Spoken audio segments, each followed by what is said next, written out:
Hello and welcome to pharmacy classes. मैं हूं विशाल। आज हम पढ़ेंगे HCl और gastric acid secretion and its regulation. साथ में हम देखेंगे कि पेप्टिक अल्सर और इसका ट्रीटमेंट क्या होता है। तो सबसे पहले हम डिस्कस करेंगे कि HCl, व्हाट इज HCl और गैस्ट्रिक एसिड।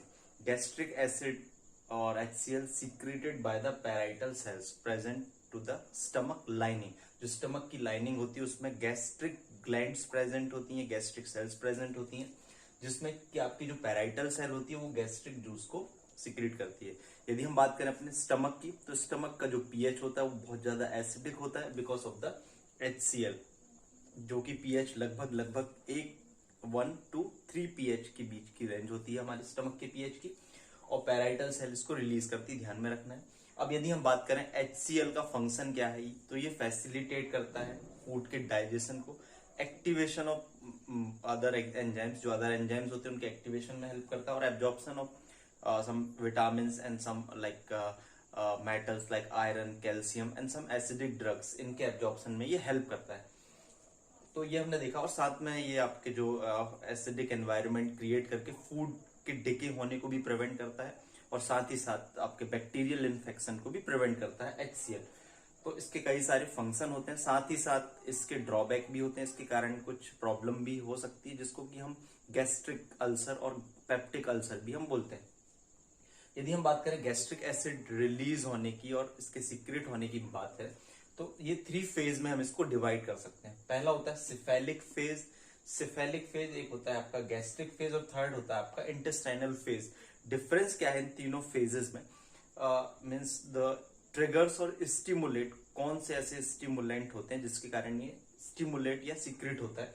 तो सिफेलिक फेज की हम बात करें, it is because of the some smell, taste और लाइक थॉट के कारण जब गैस्ट्रिक एसिड सीक्रेट होने लगता है तो उसको हम सिफेलिक फेज बोलते हैं। That is most of the time 30% इसका जो यदि हम बोलेंगे कारण होता है। फिर हम बोले gastric phase. Gastric phase is because is the main cause of release of gastric acid, like food के कारण होता है। और आपके यदि हम बात करें कुछ गैस्ट्रिक डिस्टेंशन, यदि हम उसको बात करें एनलार्जमेंट ऑफ आपका स्टमक के एनलार्जमेंट के कारण, that may be because of the food और अदर रीजन के कारण होता है, तो हम उसको गैस्ट्रिक फेज बोलते हैं। थर्ड फेज हम बात करते हैं इंटेस्टाइनल फेज।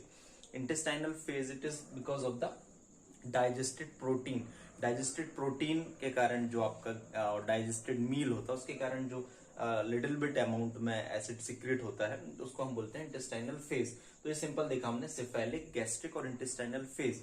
अब जो मोस्ट इंपॉर्टेंट पार्ट है इसमें जो हमें सीखना है, दैट इज कंट्रोल। और कौन कौन सी इसमें गैस्ट्रिक ग्लैंड और गैस्ट्रिक सेल्स प्रेजेंट होती हैं। तो इसमें 2 तरीके से हम चीजों को सीखेंगे, कैसी कौन कौन सी चीजें जो गैस्ट्रिक एसिड के सिक्रीशन को इंक्रीज कर रहे हैं और स्टिमुलेट कर रहे हैं ज्यादा से ज्यादा रिलीज होने के लिए, और कौन सी चीजें जो इसको कंट्रोल कर रहे हैं। तो हम सबसे पहले देखते हैं कि पैराइटल सेल्स, इनका जो मैकेनिज्म ऑफ एक्शन होता है, किस तरीके से ये फंक्शन करती है, इसको हम स्टडी करेंगे डिटेल में भी। तो सबसे पहले हम बात करते हैं पैराइटल सेल, जो कि HCl रिलीज करती हैं और आपके गैस्ट्रिक एसिडिटी को इंक्रीज करती हैं by releasing the HCl। Enterochromaffin cell, जो कि आपके हिस्टामाइन को रिलीज करती है, जो अल्टीमेटली HCl को इंक्रीज करता है। एंटेरोक्रोमोफिन सेल हिस्टामाइन रिलीज करता है। फिर उसके बाद हम G सेल की बात करें तो ये गैस्ट्रिन हार्मोन को रिलीज करता है। Gastrin also stimulate histamine and ultimately HCl। उसके बाद में नर्व सेल या न्यूरल स्टिमुलेशन के कारण भी होता है आपका, जो आपका वेगल नर्व होती है, पैरासिम्पैथेटिक सिस्टम के थ्रू जो है आपका एसिटाइल कोलिन रिलीज होता है, जो कि अल्टीमेटली आपके HCl को प्रोड्यूस करने में हेल्पफुल होता है।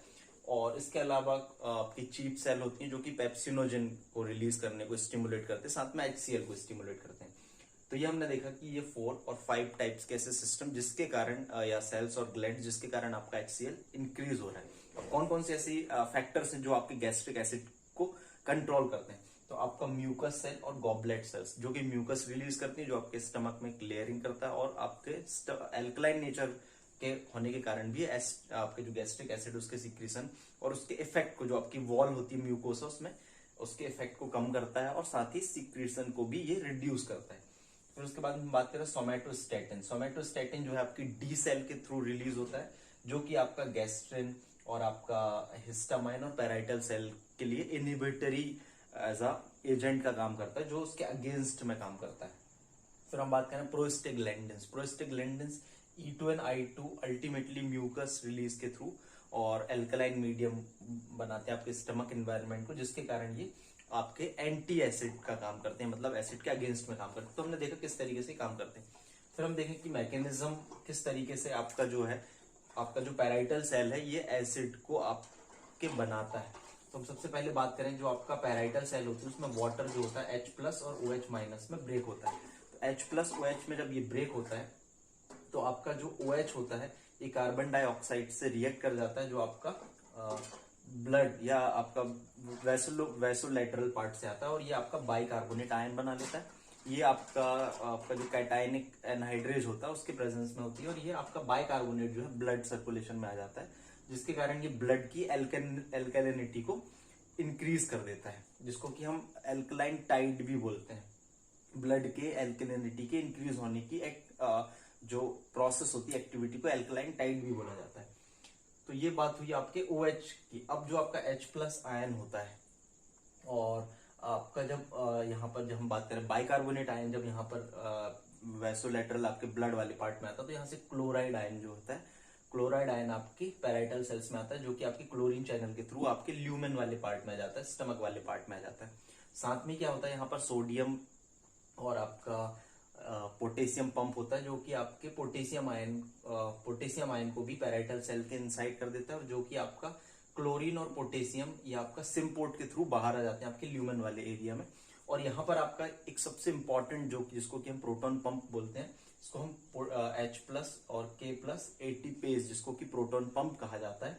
ये प्रोटॉन पंप क्या करता है, ये आपका जो H+ आयन है ये उसको बाहर लाता है, साथ में ये रिप्लेस कर देता है जो पोटेशियम आयन उसको इनसाइड।